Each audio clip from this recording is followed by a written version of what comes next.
What's a simple way to lose weight without actually changing the type of food that you're eating? Well, most of you have probably heard about intermittent fasting and the benefits that it has. And I also wanted to touch upon something related to that. It's called time-restricted eating. And it's very similar. Time-restricted eating just talks about the time period when you're eating. And intermittent fasting talks about basically the hours when you're not eating. And some people will do fasting for several days. But what I wanted to talk to you about today was the importance of time-restricted eating and trying to limit the amount of hours that you're actually eating during the day.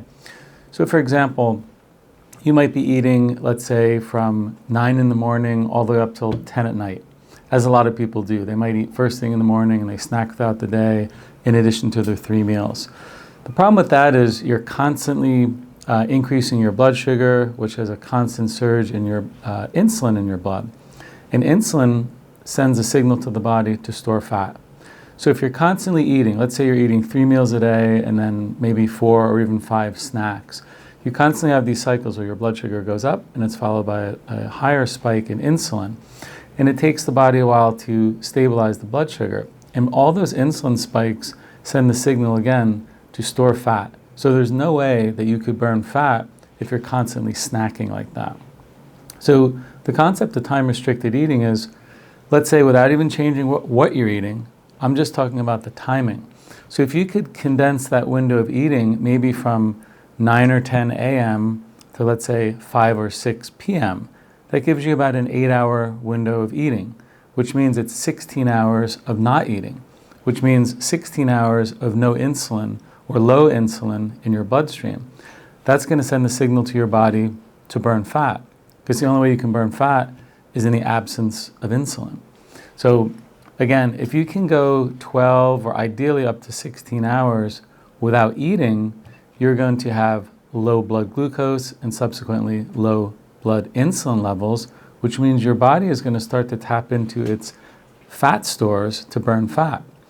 And if you're going to do a window of eating, let's say this 8-hour window, doing it earlier in the day has been shown in many studies to be more beneficial to overall fat loss and body composition. And what I mean by that is eating, let's say, in sync with your circadian rhythm, with the light-dark cycles.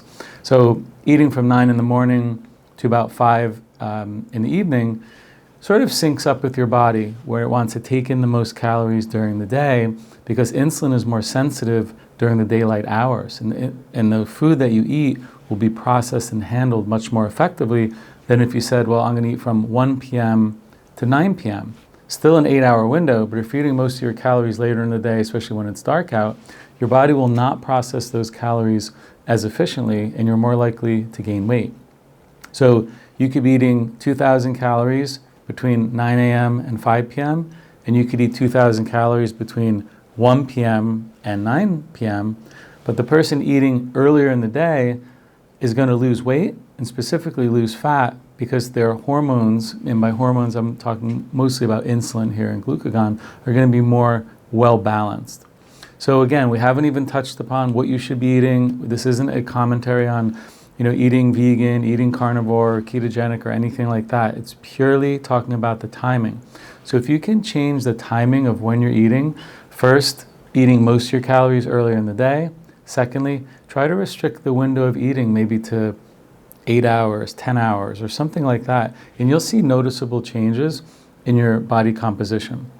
So I hope that's helpful. If you have any questions about time-restricted eating or intermittent fasting, feel free to leave us a comment or check out our eBook below, where we'll go over this and many other topics in our free longevity blueprint guide. Thank you.